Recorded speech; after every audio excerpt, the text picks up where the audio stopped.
पौराणिक कथा के अनुसार प्राचीन समय में वैदिक नामक एक नगर था, जहाँ चैत्ररथ नामक चंद्रवंशी राजा राज्य करते थे। नगरवासी बहुत ही प्रसन्न थे। इस नगर के सभी लोग विष्णु जी के भक्त थे और एकादशी का व्रत किया करते थे। एक बार फागुन शुक्ल एकादशी के दिन सभी भक्तजन व्रत कर रहे थे, भगवान विष्णु की पूजा अर्चना और रात्रि जागरण में लगे हुए थे।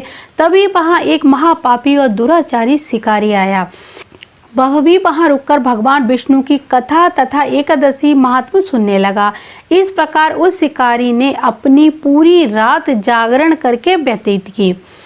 अगले दिन वह घर गया और भोजन करके सो गया। कुछ दिनों बाद ही उस शिकारी का निधन हो गया।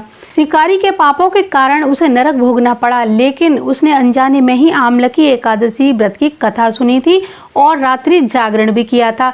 इसीलिए उसने राजा विदुरथ के घर जन्म लिया और उसका नाम बसुरथ पड़ा।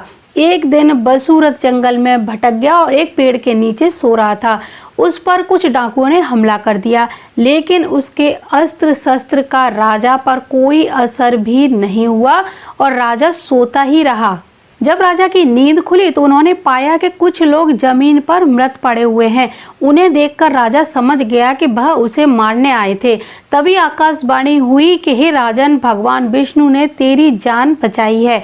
तुमने पिछले जन्म में आमलकी एकादशी व्रत की कथा सुनी थी और उसी का आज तुझे फल प्राप्त हुआ है।